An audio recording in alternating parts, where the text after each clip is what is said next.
nos ubica en la historia antigua de aquellos imperios cuando el rey persa Ciro da la orden de que se reconstruya el muro de Jerusalén.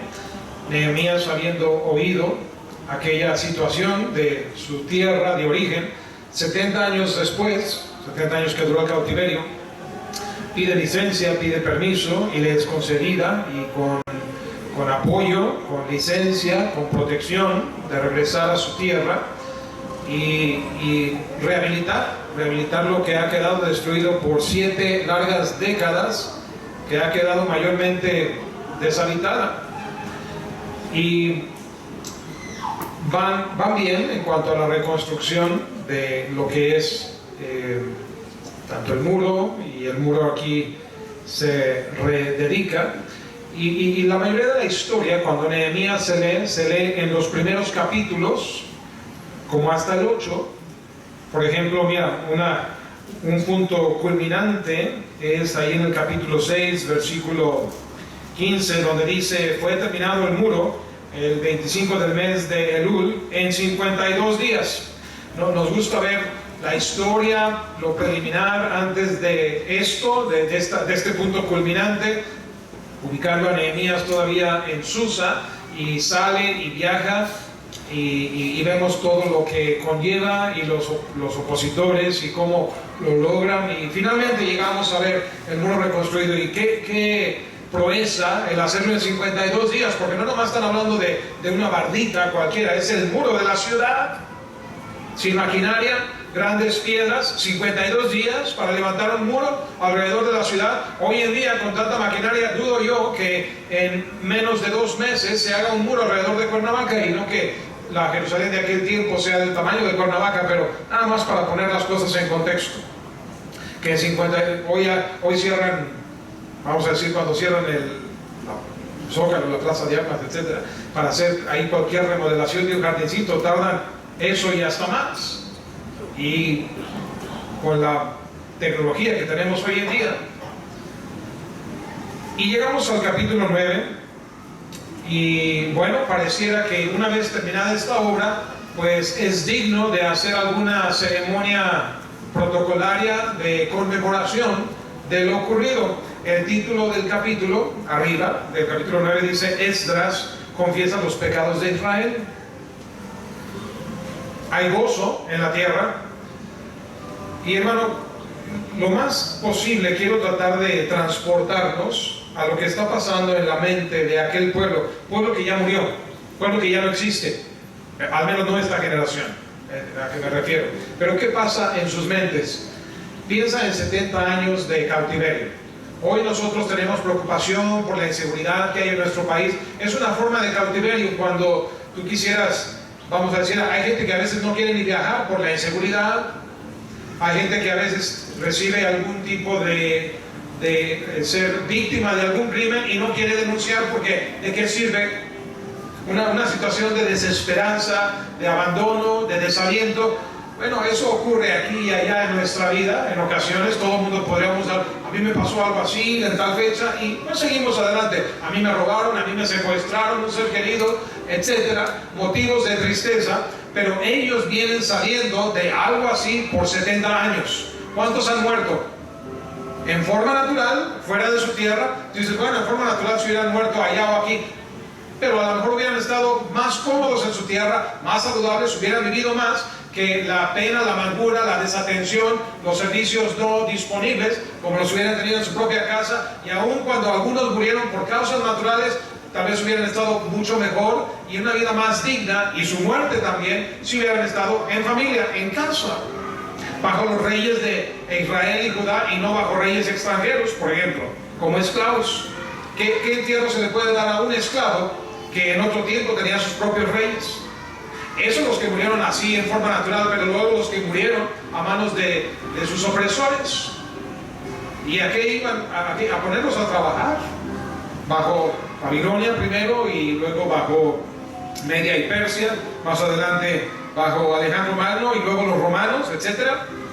Entonces vienen de 70 años de cautiverio y llegan, y no son bienvenidos en su propia tierra, porque ahí está Gesem, el árabe y otros que se oponen a la reconstrucción. y hacen burla y escarnio, pero no nada más es asedio verbal, es asedio físico. Tienen que tener la espátula en una mano y la espada en la otra para defensa. Muy similar a como vive Israel hoy en día.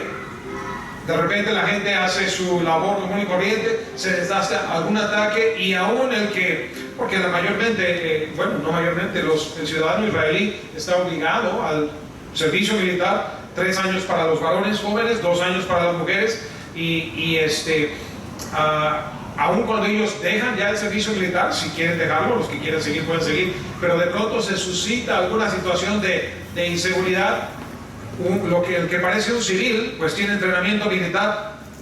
No es raro que la gente sea de armas tomar para defensa. Hoy en día eso pasa. Y por eso dicen Israel es uno de los lugares más seguros. Todo el mundo está en alerta. No quiere decir que andan con miedo. Tú pasas por ejemplo, nosotros tocó pasar por ahí en una sección de judío ortodoxo, y los niñitos chiquititos y niñas también van solitos a la escuela, en la calle, van, y es por donde pues, estamos circulando nosotros, no son zonas cerradas. Y yo recuerdo de niño, así se vivía. Aquí tú podías circular con libertad. Hoy tú dejas a los niños ir, salen de tu casa, les pones su sándwich, su refresco en su lonchera, y les dices, ya mijo, váyase caminando a la escuela. ¿Lo haces? No, ya no lo hacemos aquí en México. Yo me acuerdo salir, tenía mi bicicleta, me salía y me perdía por la ciudad y fuera de la ciudad, recorriendo, a veces con amigos, a veces no, recorriendo. Tú le compras una bici a tu hijo hoy en día y le dices, vete a donde quieras. Y a veces me pongo a pensar si no querían deshacerse de mí, pero no, eran otros tiempos. Y lo que yo viví, y muchos de ustedes también de niño, hoy lo veo vivir en otros pueblos, hay seguridad. Pero ellos vienen de este dolor, de este grave trauma nacional y familiar, porque todo el mundo, es nacional sí, pero más allá de lo nacional, tú puedes nombrar a alguien. Como la gente a veces pone, mira, la foto de mi hijo, la foto de mi esposo, o mi padre murió aquí, murió por esta causa, fue causa del cautiverio. Todo el mundo lo narraría. Pero ahora Dios les da este privilegio y oportunidad de su retorno, su reconstrucción, su paz, su tranquilidad en su tierra de nuevo. Y Esdras sí va a confesar los pecados, pero ve la manera en que lo hace. Y déjame hacer un paréntesis y mencionar que hubo una serie que presentó la cadena o la empresa de Nat Geo, Geografía Nacional, National Geographic, anfitrión un actor negrito llamado Morgan Freeman, y la serie titulada La Historia de Dios. ¿Y quién no se va a interesar? Si tú eres cristiano, pues a ver qué dice el mundo de la historia de Dios. ¿Será algo bueno? Y para decepción de muchos, está mal nombrado el trabajo que hicieron. No es la historia de Dios, ni remotamente cerca. Nada tiene que ver con Dios, nada, cero, en absoluto. Lo que está presentando es la historia de las religiones. Y es más bien un estudio socio-religioso de las religiones principales que han existido en el mundo, y cómo el hombre procura ese aspecto de alcance de alguna forma de divinidad, y da la oportunidad que cada quien explica, y eso le ponen el título La Historia de Dios. Interesante título, pero erróneo totalmente. Y al final el hombre concluye, yo no sé de qué fe sea él, de qué persuasión, sé que es americano, sé que es negro, sé que mucha gente crece en algunos círculos donde la fe tiene un impacto enorme en tu vida, pero no en todos. Él se ve que pues es más bien como una especie, es un agnóstico, eso es lo que es. Y entre el agnóstico y el ateo no hay mucha diferencia. El agnóstico dice, pues si Dios es, si no es, que bueno, que cada quien lo busque, lo conciba, lo sirva, lo defina, como cada uno lo conciba, a la manera en que te lo dicen ahí los alcohólicos anónimos. Busca a Dios No nos metemos en religiones como tú lo concibas. Pum, dale, a tu manera. No, no es a tu manera. Y la verdad es que, ¿de qué sirve todo ese documental? Pues es nomás un documental que tiene que ver con el hombre, con el humanismo, con la gente, pero con Dios no tiene nada que ver. De Dios hace más bien, en el mejor de los casos, te quedas en las mismas, y en el peor de los casos hace una burla, porque mucha gente ve ese tipo de programas y tú quieres testificarles, y ellos, porque ya vieron a Morgan Freeman presentar la religión, y dicen, yo sé todo acerca de los cristianos, de los budistas, de los hindúes, de los católicos, de los musulmanes, de los hebreos, de etcétera, etcétera. Ya lo sé todo, Morgan Freeman me lo enseñó en una serie llamada La Historia de Dios, así que, ¿qué me puedes enseñar tú con el Evangelio? Y no le hace ningún servicio a las cosas de Dios, pero mucha gente se queda, lo sé todo. No, ¿quieres ver la historia de Dios? En un solo capítulo que leímos en breves minutos, acabamos de ver mucha más historia de Dios. Ahora, no es todo lo que de Dios se puede decir, pero aquí vemos la historia de Dios que narra Esdras, y va en línea con lo que le he querido venir diciendo por ya no solamente semanas, meses, la importancia del conocimiento de Dios. ¿Por qué ellos están haciendo lo que están haciendo aquí? De hacer mención y recordar. En mi Biblia, esto no va a estar en todas las Biblias, pero yo tengo el tipo de Biblia que de cada pasaje que hay una liga, una conexión, a una nota al pie de página, que esa nota te lleva al pasaje de, sea Génesis, Éxodo, Levítico, Números, Deuteronomio, donde Esdras está citando lo que dice de Abraham, lo que dice de Moisés, lo que dice de cada uno de las... Tiene letritas y todas te llevan a corroborar de dónde Esdras está sacando todo lo que dice aquí. La historia de Dios. La resume en un capítulo, pero está cubriendo siglos de historia. No comenzó desde Adán, como otros pasajes comienzan desde Adán. En el Nuevo Testamento vemos algo similar a esto, cuando Esteban es apedreado y él narra la historia de Dios. Él sí. Y curiosamente, la historia de Dios que tú ves aquí narrada, no es solamente la historia de Dios allá en el espacio del tercer cielo exterior en el universo, que eso es otra historia de Dios, porque la historia de Dios no comienza donde comienzan estos hombres a mencionarla. Ejemplo de ello, no es parte del mensaje, pero nada más por darle un ejemplo, en Job, no vayan, en Job se hacen las preguntas, Dios se aparece hacia el final del libro y dice como en el capítulo 38, no tiene que ir allá, pero dice, respondió Jehová a Job, después de toda la disputación que Job y sus amigos tienen, dice, entonces respondió Jehová a Job desde un torbellino y dijo, ¿quién es ese que oscurece el consejo con palabras sin sabiduría? Y vaya que los hombres eran sabios, y Dios les dice, no tienen ni pizca de sabiduría. Oscurecen las palabras, todo lo que hablan, no saben lo que hablan. Y estos son gente arriba del promedio del hombre sabio. Le dice Dios a Job, ahora ciñe como varón tus lomos. Prepárate, chiquito, que te quiero hacer unas preguntas. Yo te preguntaré y me contestarás, ¿dónde estabas tú cuando yo fundaba la tierra? ¿Sabes por qué los científicos, los ateos? Porque mientras más ciencia hay, más descubrimiento de Dios hay. Pero muchos científicos no pueden responder a las preguntas que Dios hace a Job, porque son duras. Como Dios le pregunta a Job, Dios le pregunta al ser humano que quiera entrarle. Los muchachos tuvieron el viernes su fiesta de Independencia de México y pusieron puestos, ¿verdad?, de juegos, y era de todo, ¿no? Uno de ellos era 100 mexicanos, dijeron. ¿De qué se trata eso? Que hacen preguntas. No todo el mundo le quiere entrar a la pregunta, porque sabes que va a ser un reto. ¿Eh? Pero aquí está una pregunta. ¿Dónde estabas tú cuando yo fundaba la tierra? Házmelo saber si tienes inteligencia. Después de todo lo que han hablado en los capítulos, todos, Job y sus amigos, se sienten que su cerebro no llega ni al tamaño de un cacahuate. ¿Dónde está la inteligencia con la que tanto hablas? ¿Quién ordenó sus medidas? Si lo sabes, explícamelo. ¿O quién extendió sobre ella cordel? ¿Quién la midió? ¿Sobre qué están fundadas sus bases? ¿O quién puso su piedra angular? ¿Tú sabes construir? ¿Sabes hacer una casita aquí y allá? A ver, explícame cómo le hice yo para construir el universo. Los científicos no entran a eso, por eso dicen, no hay Dios. Simplemente salió de un bang.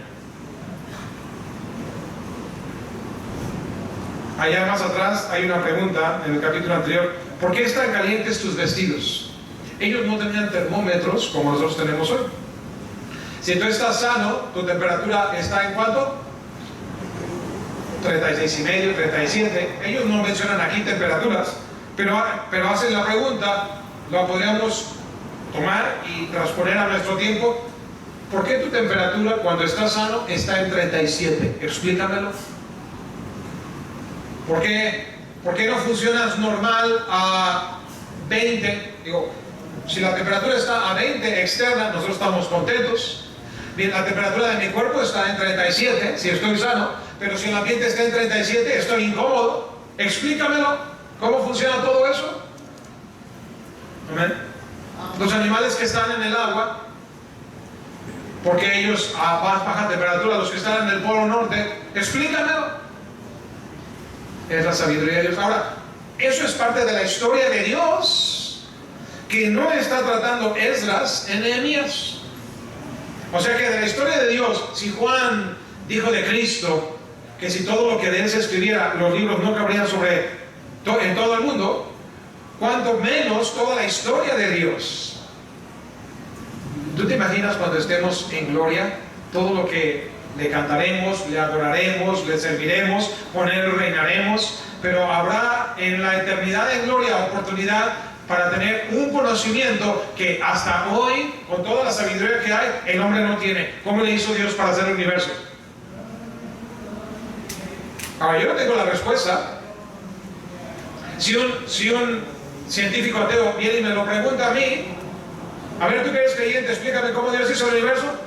¿Cuál es mi respuesta? Yo no tengo que saber cómo le hizo, yo solo sé que lo hizo y me basta. Pero tú que lo niegas, dime cómo se hizo, porque un Big Bang no convence. Y tú eres el científico. Tú eres el que está obligado a dar respuesta. Yo solamente sé quién lo hizo y sé que un día voy con él, ya le preguntaré. Ahí te explicaría si fueras, pero como no crees, no vas. Yo tendré la respuesta y tú jamás. Amén. Pero regresando a la historia de Dios, la porción nada más. ¿Sí? Así como la historia de México, ¿verdad? Ahorita se enfoca, por ejemplo, el nombre, yo no sé, dicen que el presidente va a dar el grito hoy y que va a mencionar 20 vivas. Pues hoy no corresponde a Viva Juárez. Además Juan Gabriel ya se murió también.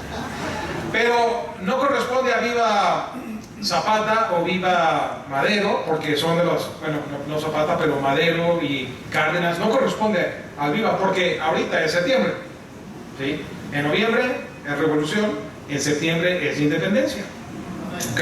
Ya los niños héroes pasaron el 13, no va a decir Viva Juan Escutia, ¿verdad?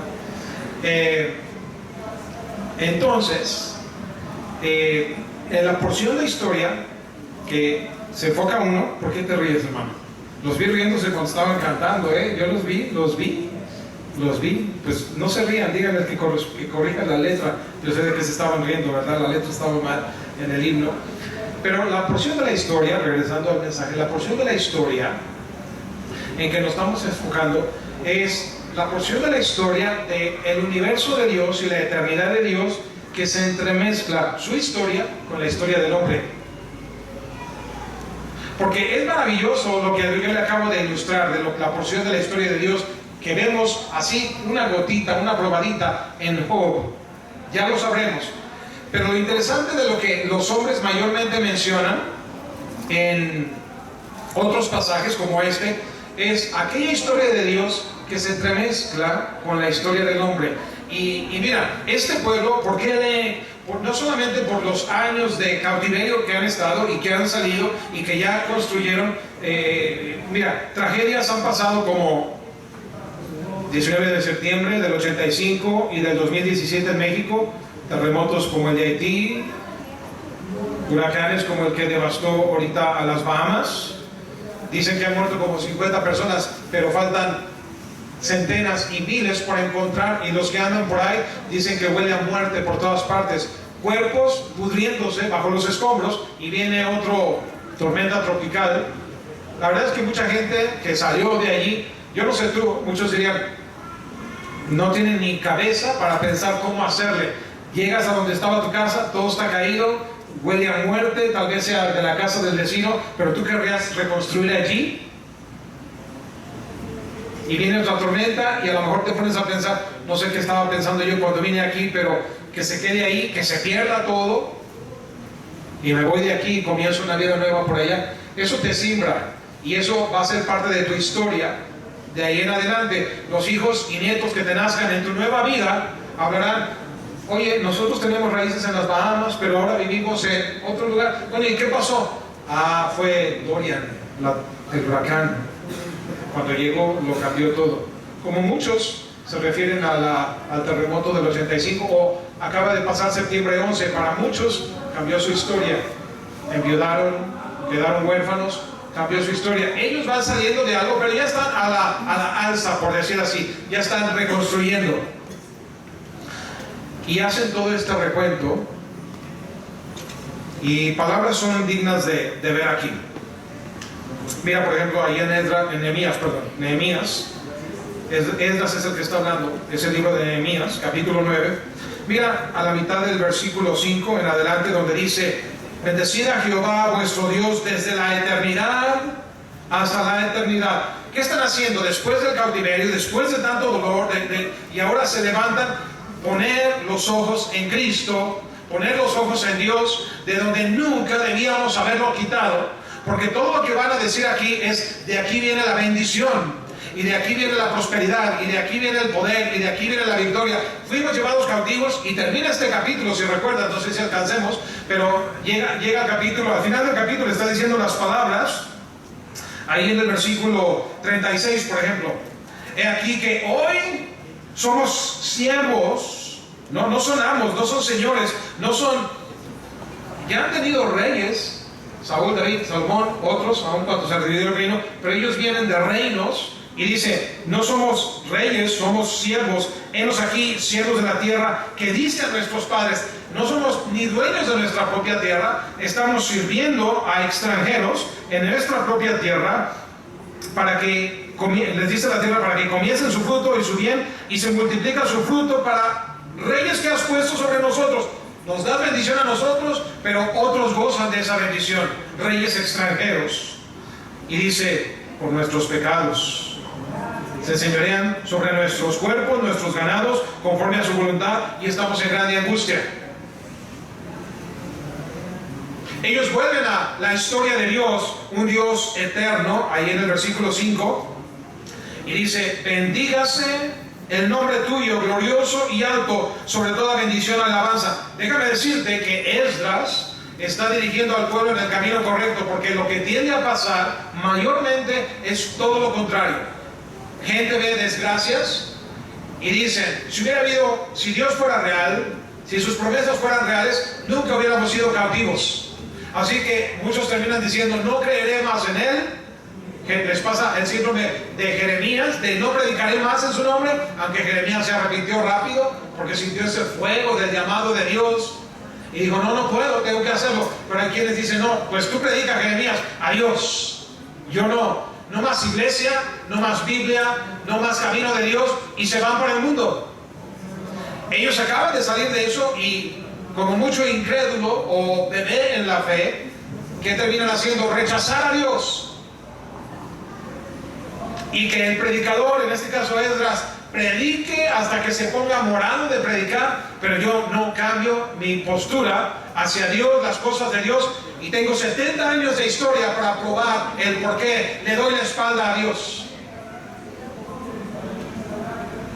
Ellos ya no están, pero déjame preguntarte una cosa: la historia de Dios, la porción de la historia de Dios que se mezcla con su pueblo, Israel, a quien le hizo grandes promesas. Ellos dicen: somos la descendencia de Abraham, somos los que debemos tener las mayores bendiciones, y mira dónde estamos. Bueno, ellos ya pasaron. esta generación al menos. Pero es la misma aplicación a ti y a mí hoy en día. Tú y yo somos el Hijo de Dios. Tú y yo somos los que decimos poner la fe y confianza en Cristo. Tú y yo somos los que cantamos, como cantamos al principio de este servicio, oí bendita historia de Jesús quien dé su gloria. Y cantamos victoria en Cristo. Ya tengo la victoria. ¿La tienes? Porque también te veo, nos vemos en angustia, en enfermedad, en sufrimiento, en temor, en nerviosismo, en persecución, buscando mejores vientos o mejores tiempos o mejores condiciones, ¿sí o no? Poniendo a Dios un poquito en la repisa hasta que yo esté mejor, ya me puedo relajar y ahora sí puedo descansar a mis anchas y ahora sí ven Dios. Y la tenemos al revés. Continúa Esdras, no sé dónde me quedé, la eternidad, estoy en el versículo 5 todavía. Y bendígase el nombre tuyo glorioso y alto sobre toda bendición y alabanza. 6. Tú solo eres Jehová. ¿Qué están haciendo? Están poniendo los ojos en Dios porque están mirando los escombros de todo lo que había pasado, sus ruinas. Ellos que debían ser los príncipes, los vencedores, ven su ruina, ven su gran fracaso y miran atrás y se preguntan, ¿qué fue lo que pasó? Tú y yo sabemos qué fue lo que pasó. Ellos lo van a confesar aquí. Y podemos, como hacemos una y otra vez, estudiar generaciones anteriores y podemos decir con la mano en la cintura qué fue lo que estuvo mal con ellos. Aquí la regó este, acá la regó aquel, porque tenemos el privilegio de la mirada retrospectiva y ver toda la trama, cómo se desenvolvió y a dónde llevó, y eso nos da gran sabiduría. Pero no podemos hacer lo mismo con nuestra propia historia. Hoy, gloria a Dios, que el Señor, a pesar de la maldad que se ha multiplicado, como Él mismo había profetizado para los últimos días, como nuestros tiempos, que Dios sigue levantando nuevas generaciones. Aquí abajo en el auditorio están los jóvenes. Y mira, habrá algunos que no están interesados en la predicación del hermano Adán, si es que él está predicando ahí abajo, pero hay muchos que están atentos, hay muchos que están pegados, hay muchos que están absorbiendo porque entienden estas cosas que se predican acá arriba con los adultos y saben que un día no van a estar ellos siempre abajo con los jóvenes. Un día serán los papás, los esposos, los abuelos, los líderes y tendrán que enfrentar. Y yo pregunto, hermano, cuando esa siguiente generación y esta que está acá arriba haya pasado de escena, como esta de la cual leemos, y venga una generación o dos, y miren, ¿qué pasó en México con tanta maldad, con tanta mortandad? ¿Por qué incluso esto alcanzaba a nuestros propios padres siendo cristianos? ¿Por qué padecían ellos? ¿Por qué toda aquella destrucción y escombro? Y que miran, y así como nosotros podemos estudiar, es que aquí la regaron, aquí hicieron mal, que ellos al futuro digan de nosotros que nosotros también la regamos. Es bien fácil analizar en retrospectiva, nosotros lo hacemos y otros lo harán de nosotros, pero ¿por qué es tan difícil analizar nuestro mal en el hoy y ahora? Es lo que está haciendo Esdras aquí. Ponen los ojos en Dios como pocas veces los ponen en Dios ellos y nosotros también. ¿Será posible que escuchemos mensajes como estos y sepamos que se predica esto y nos demos el lujo de decir, hoy no voy a ir a la iglesia porque, pues como es puente, vino la familia y tú sabes, no siempre es 15, 16 de septiembre, no siempre hay puente y hay que atender a la familia y no vamos a oír el mensaje de Dios? Mira, la familia te visita, ¿sabes lo que hicieron, por ejemplo, muchos que yo vi visitar familiares? Anoche estuvieron cantando todas las canciones mexicanas, todas. Empezaron con las de José Alfredo y no sé qué tantos autores, y luego terminaron hasta con las de Rafael, que ni mexicano es. Pero estaban con aquella de ¿qué pasará? Y se les, el repertorio les sobra. Y pasan de tequila, pues es noche mexicana, una noche de vodka y de el tequila. Eso es lo que la gente hace, distraídos, no poniendo los ojos en Dios. Amén. Porque él se sorprende que yo no la sepa. Yo era inconverso en aquellos años. Lo raro es que algunos de ustedes se la sepan, ¿verdad? Y sigue diciendo, Habla de Abraham, no lo puedo leer todo, ¿verdad? Por tiempo. Habla de Abraham en el versículo 7. Mira, no he acabado con el 6. Tú solo eres Jehová, tú hiciste los cielos.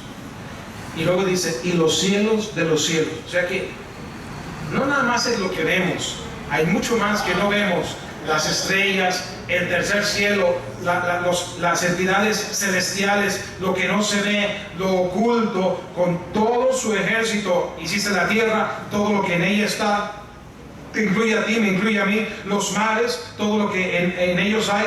Tú vivificas todas estas cosas. ¿Sabes que Dios es el que te da la vida? Pero muchas veces ni nos interesamos por Dios, a pesar de que nuestra vida está en sus manos. ¿De qué predicó el pastor? De Dios. Dice que Él nos da vida. Lo que me enseñaron desde que estaba en la cuna. Y no profundizamos, hermano, de lo que estamos hablando. No dándonos cuenta hacia dónde vamos. Y no entendiendo la historia, nos condenamos a nosotros mismos a volverla a repetir. Cautiverio, mortandad, angustia, destrucción. Y oramos, Señor, que ya se acabe la mortandad en México. Y ahorita vas a ver, cuando llega Él, el Señor ha de preguntar desde ahí arriba, ¿y para qué? La verdad es que, ¿tú crees que hay mucha mortandad en México ahorita? Pues son récord. La mortandad que hay hoy en México es récord histórico para México. Pero no hemos visto nada comparado con lo que ellos vieron, comparado con lo que pasó en la Segunda Guerra Mundial, tantos muertos y una forma tan terrible que hoy mucha de la mortandad que hay en México, no toda, hay gente inocente que muere, claro, pero mayormente es aquí en México, a diferencia de Estados Unidos, allá es aleatorio, llega un loco, rafaguea y mata a quien sea. Aquí no es tan así, aquí van sobre quien van en ajuste de cuentas, el que la hizo, mayormente, no 100%, y pensamos que es mucho. Pero en la Segunda Guerra Mundial, el Holocausto, era gente que su único pecado era haber nacido judío, familia judía. Cualquier soldado, ya no digamos alto mando, general, teniente, cualquier soldado, si quería, sacaba su pistola y como quien truena un cohete, se truena un judío y derrama sangre, porque se le antojó. Además el Führer ya dio la orden de que hay que exterminar a los judíos, así que por la causa que sea lo puedo matar y no hay problema, porque a alguien se le antojó. Por mucho que sea esa muerte, no es nada comparada con la que el comunismo la sangre que ha derramado a lo largo del mundo. Y tú y yo pedimos, Señor, que ya se acabe eso, y a lo mejor el Señor dice, no han visto nada. Lo que están viviendo ahorita es parulitos comparado con lo que se viene. ¿Cómo? Este capítulo dice cómo y por qué. Dice cómo él empieza con la historia de Abraham y cómo lo llevó a la tierra prometida y cómo se la prometió, cómo vio a su pueblo, en versículo 9, en Egipto, cómo clamaron ellos por su aflicción, cómo hizo señales y maravillas contra Faraón, cómo salieron, cómo, versículo 11, dividiste el mar delante de ellos, pasaron por él en seco y sus perseguidores echaste en las profundidades como una piedra en profundas aguas. 12, con columna. Fíjate, hay quienes dicen, pasaron por lo bajito, desacreditando el poder de Dios. Si pasaron por lo bajito, ¿cómo se hundió el poder militar más grande de la época? Con caballos y carruajes. 12, con columna de nube los guiaste de día, con columna de fuego de noche, para alumbrarles en el camino por donde debían de ir. Y no porque ellos fueran muy fieles o lo merecieran, pero Dios se compadecía. Pero hay quienes dicen, Dios es malo, mira lo que pasamos, mira lo que nos hace Dios. Sobre el monte de Sinaí descendiste, hablaste con ellos desde el cielo, les diste juicios rectos, leyes verdaderas, estatutos y mandamientos buenos. Nota los adjetivos de sus juicios, leyes, estatutos y mandamientos. Son rectos, son verdaderos y son buenos. Porque hay unos que son bien malos, no de Dios. Esta semana que vino el hermano Dani Ortiz a predicar aquí, le conocen bien ustedes, allá él está predicando en Dallas, paga una cantidad increíble en renta del local donde se congregan. Con lo que él paga de renta mensual, no te imaginas todas las mejoras permanentes que nosotros podríamos hacer aquí. Y para comprar es casi imposible y no puede y así. Y bueno, el pobre hombre tiene años hablando de este tema. Y no es ningún pelele, él tiene influencia pues en su iglesia local, entre pastores locales, él hace una conferencia y gente viene de toda la región de Texas y de más lejos. Es amigo de pastores y ayuda por todas partes. Y él mismo no puede construir su propio local. Y yo hablando con él, pues yo quería dar ideas. Le dije, mire pastor, allá es otro mundo, pero aquí a los pastores les digo, aquí le hicimos así, aquí. Y le hablé de otro predicador más joven que una vez vino aquí, quizá lo recuerde, se llama Ben Franzen. Y le dije, él está ahí en su misma zona. Y yo creyendo que yo sabía mucho más que lo que él ya ha visto. ¿Qué hizo Ben Franzen? Él compró un piso de un edificio viejo en el centro de Dallas. Entonces tú sabes que en las ciudades grandes hay partes que se vuelven viejas y se vuelven abandonadas, ¿verdad? Hay partes donde los grandes negocios y grandes empresas se movieron un poquito para allá y unas cuantas cuadras por acá quedó la parte vieja, la original, donde pasaba la estación del tren y ahora ya crecen las matas. Y bueno, pues en esa zona el pastor Francis compró un piso que prácticamente estaba desocupado, un poco deshabilitado, y se lo compramos a un precio accesible a su alcance y lo rehabilitamos y ahí nos vamos. Bueno, tiene años queriendo acabar y mudarse y no puede, mayormente porque el gobierno local de la ciudad se les pone trabas y trabas, leyes no buenas. Es ese cerco que el gobierno nomás te dice, págame más, dame más, te falta esto, te falta aquello. El puro sistema de tubería de agua contra incendio, esos que ponen en el techo, como los has visto en los hoteles, nada más eso les vale $100,000, casi $2 millones de pesos. Nada más eso, los puros tubos, por encima de todo lo que han pagado, y no es lo único que les falta. Que si la electricidad no les da la licencia de ocupación y lo están usando como una bodega, ¿sabes qué me dice el pastor Dani? Dice, fue una trampa, te lo venden barato, no lo van a poder habilitar, ya lo quiere vender y probablemente si lo vende lo tiene que vender con pérdida de todo lo que ha invertido, porque lo que la ciudad quiere, ¿sabes qué quiere la ciudad? Que llegue algún gran inversionista que compre todos los edificios baratos, por eso no quieren que nadie se instale, porque eso sube el precio, costaría más, y de los inquilinos que quieren, el último que quieren que llegue es una iglesia bautista que predique la palabra de Dios en el centro de Dallas. Así que no al permiso, leyes absurdas, leyes difíciles, paga más. Casi el gobierno se vuelve como aquellos que piden cuota de piso. La gente cierra sus negocios a veces por eso y oye, gobierno, ¿vas a cerrar mi negocio? Pues hazle como quieras, pero aquí pagas. Y es lo que quieren, no va a poder abrir, dice, es una trampa lo que él compró y no haya cómo salirse, porque lo quiere vender, pero no hay quien le compre. Pero Dios no es así. Dios no es culpable de ese tipo de cosas. Juicios rectos, leyes verdaderas, estatutos y mandamientos para nuestro bien, para progresar, para hacer, sí hacer. Con Dios es sí quiero que hagas. Con otras leyes es no, para que no hagas, para hacértela difícil, pero con Él es sí. Mira el versículo 15, les diste pan del cielo en su hambre. ¿Es bueno Dios, sí o no? En su sed les sacaste aguas de la peña.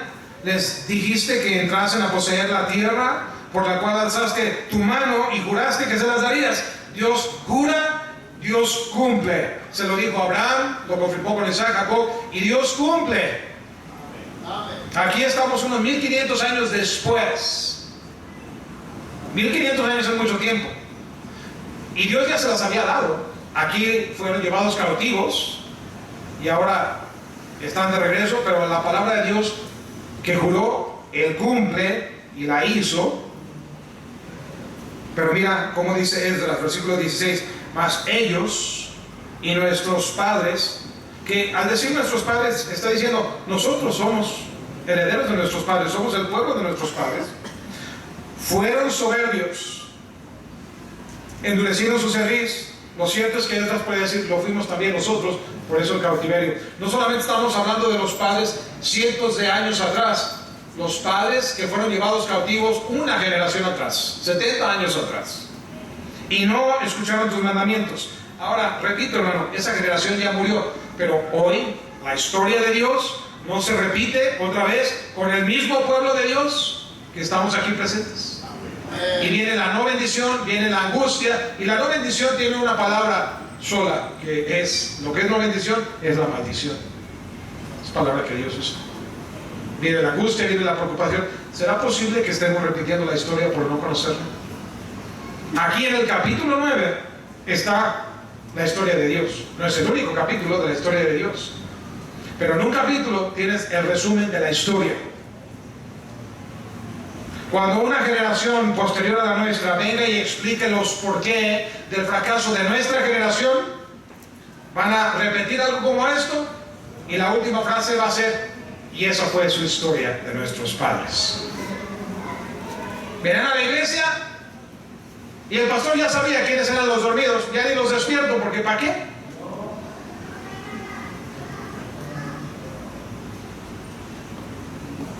Dice el 17: no quisieron oír, ni se acordaron de tus maravillas que habías hecho con ellos antes. Endurecieron su cerviz, en su rebelión pensaron poner caudillo para volverse a lo contrario de lo que Dios les había dado, y Dios se los dio porque ellos clamaron a Él.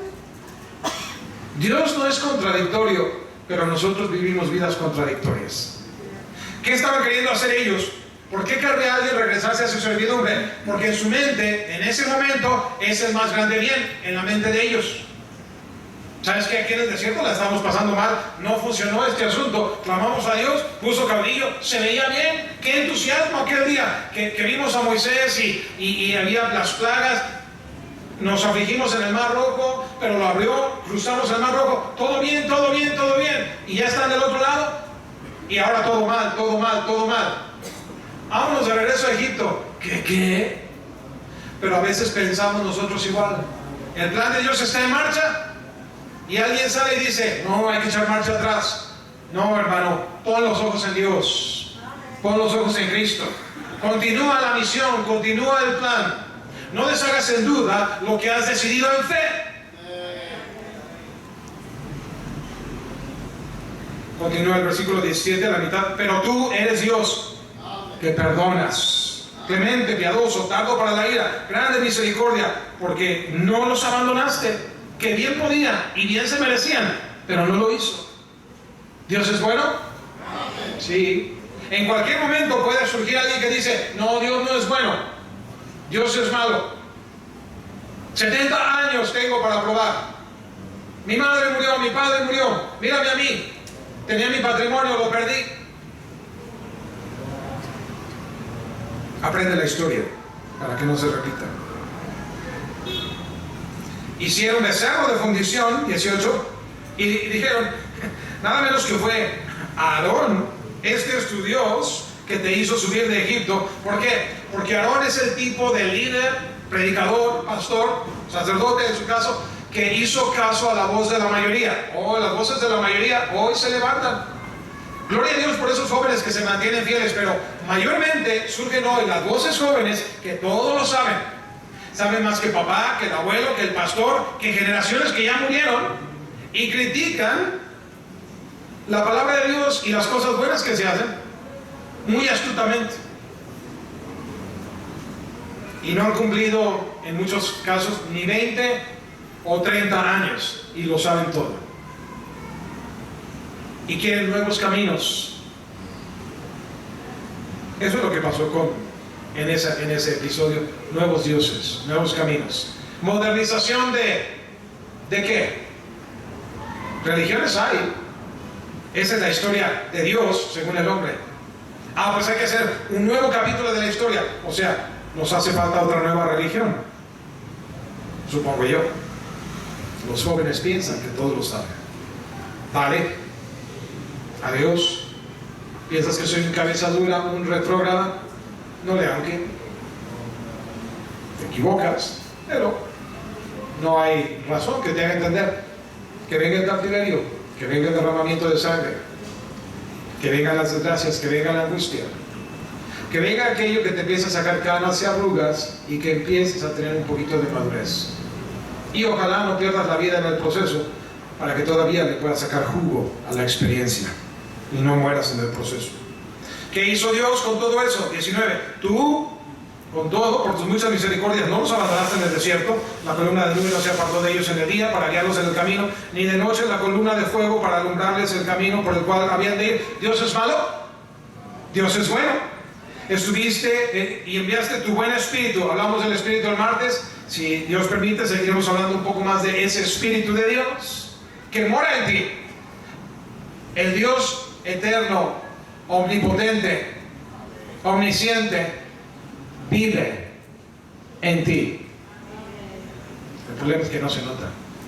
Pero si tú has nacido de nuevo, vive en ti. ¿Por qué no se nota?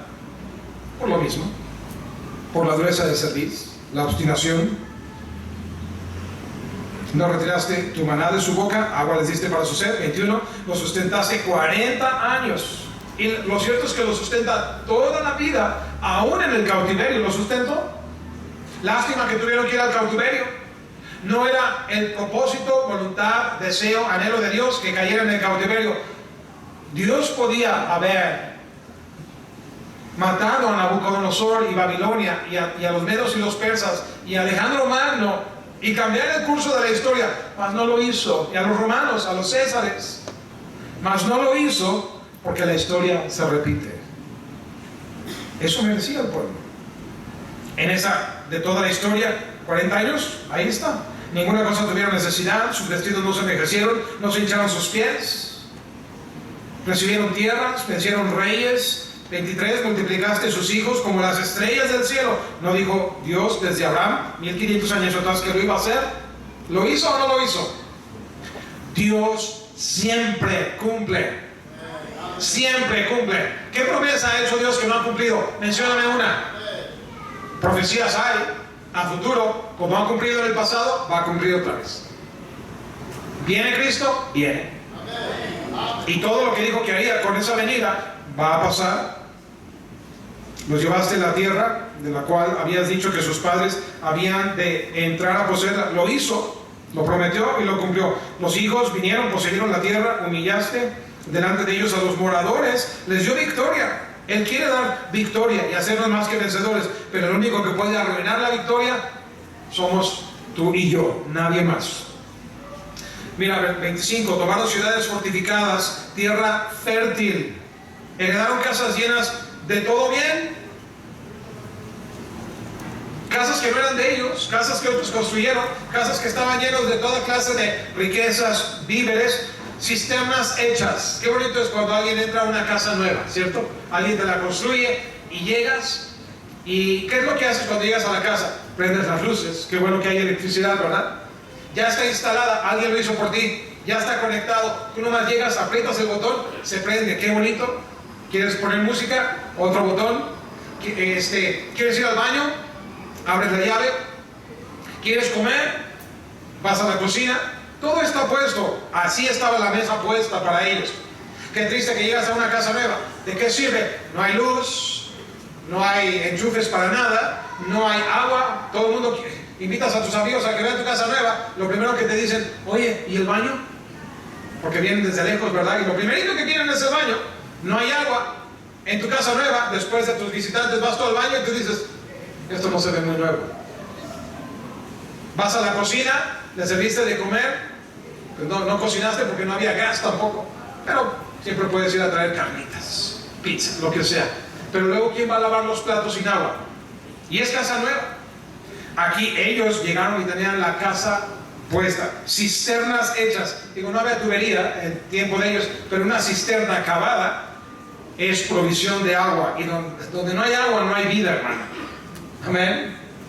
Digo, dicen que la siguiente batalla va a ser por este tipo de recursos como el agua.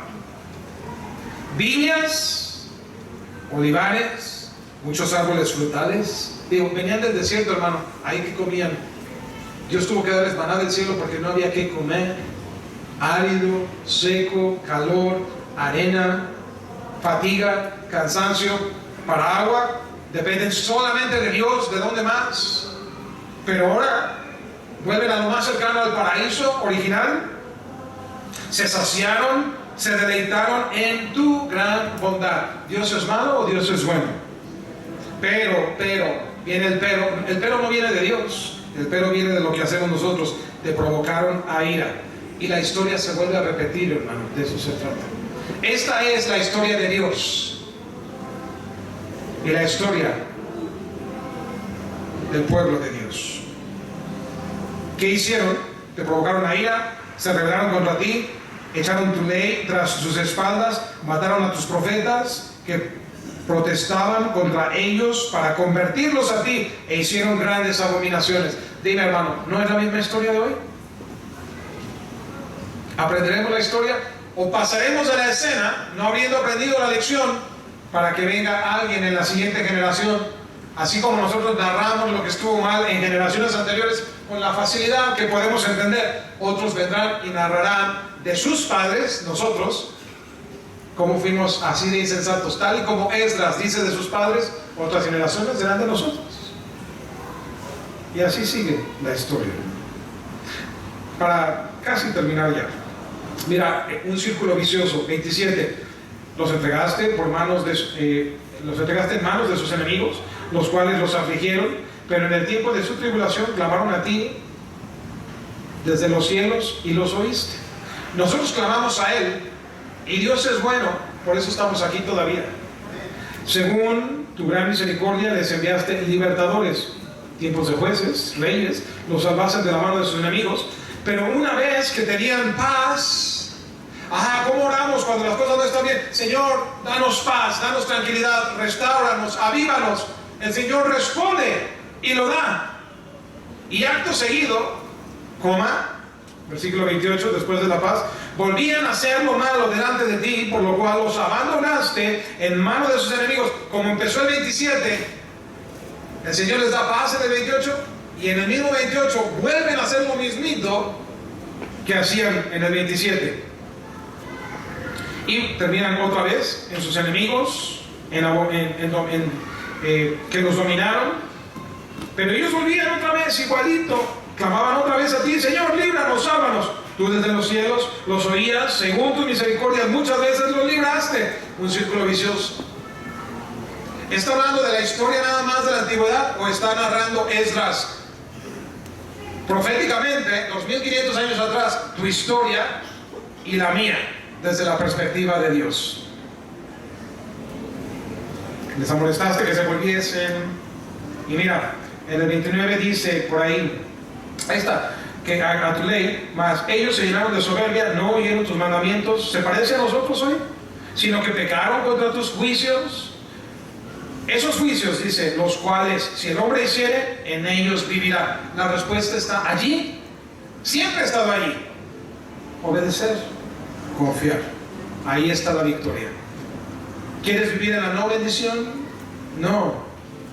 Bendición, victoria, provisión. Hay gente que hoy está en la cárcel y narra cómo la regaron feo. Oye, si te dieran otra oportunidad, ¿harías lo que hiciste? Jamás lo haría. Pero no podemos echar el reloj atrás. Una vez hecho, viene la sentencia y la consecuencia.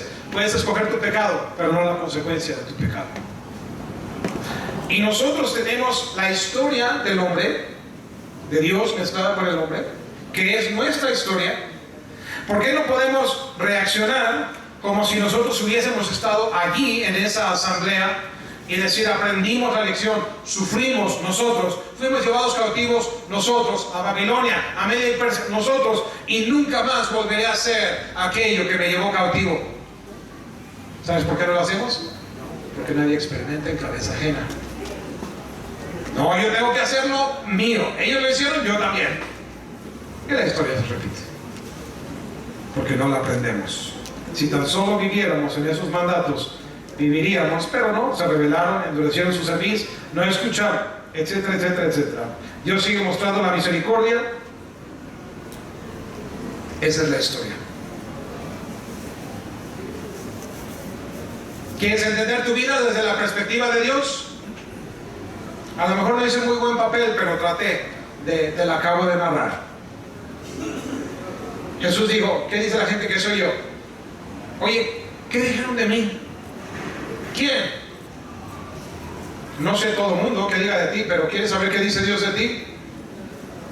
Esta es la historia de lo que Dios dice de ti. Padre nuestro, ayúdanos, Dios, a entender